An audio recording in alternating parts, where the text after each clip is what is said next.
So in my case, I was going to do it on my own, and I didn't know I had endometriosis and a septate uterus and all these other things that would have complicated me carrying my own child. Um, and so as I was testing, I started dating someone, and he was like, "Yes, I want to have kids." So we started going through the whole process, and I found out I had all of these medical issues. But I still thought I could carry my own child.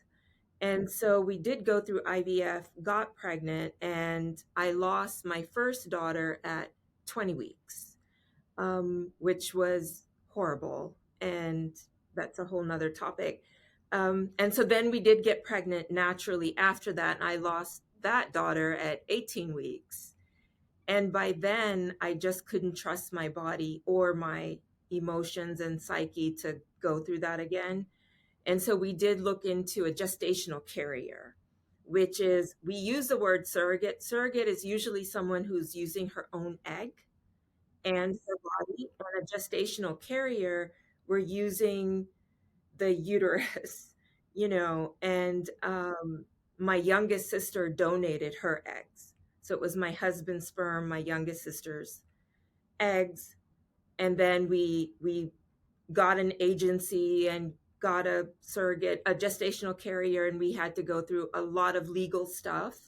We each had to have our own attorneys. There's contracts that, the IVF clinic to get my sister's eggs, like all of that. There were so many legal processes we had to go through and go in front of a judge and sign all kinds of papers saying that the baby would be my husband and mine.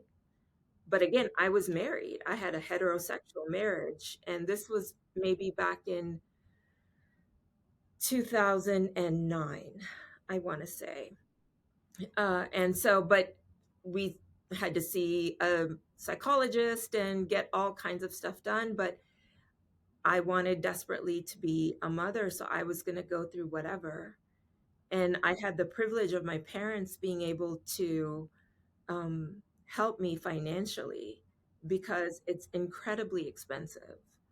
And um, I was just privileged in that way, and why I want so much for insurance companies and all to look at making it possible for women who don't have access to be able to grow their families in the way that they can. So, but yeah, and by the time the gestational carrier had my daughter, I was 45.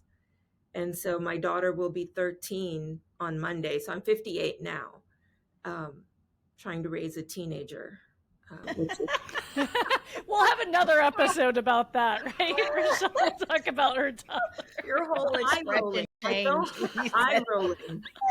So, yeah. I love that.